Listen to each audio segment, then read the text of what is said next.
Hey, wonderful one. Thank you so much for joining us. The question is, why are people afraid of change? Hello, I'm Cliff Weldon, and I want you to just enjoy these next few moments with us as we talk about what is necessary for you to change your mind. Because if you change your mind, you may be able to change your pocketbook. First thing we like to bring about do people, why are they afraid to change?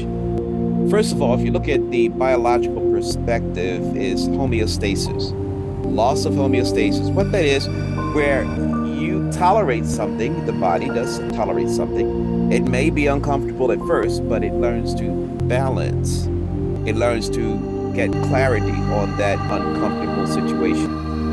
And it has a tendency to resist change in order to maintain a stable, relatively constant internal environment. So when we're comfortable with that box that we have created inside of us, our bodies and our mind become in a state of homeostasis.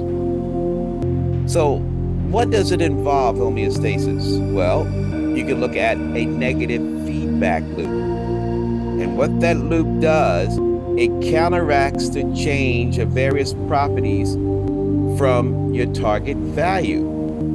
And we call that a set point.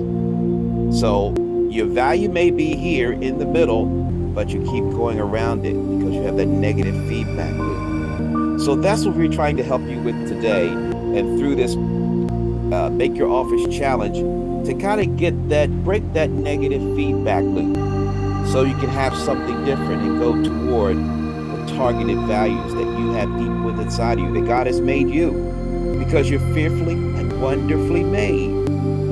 So why do people change? Number one, to reduce the pain. Number two, to grow and improve your self-esteem. And number three, to repair damage from trauma, suffering, shock, or insult. But as I share with you, I'm giving you an opportunity to be a part of an event. It's called Make More Offers Challenge. Now, you don't have to leave your living room. You don't have to leave your home. We do it right here online. And I participated in this, and now it has changed my life because I practiced the principles that I learned during this entire session on making more offers. So click on the link below and you get more information how you can be a part of this Making Your More Offers Challenge. I'm Cliff Weldon, and thank you so much for being a part of our experience today.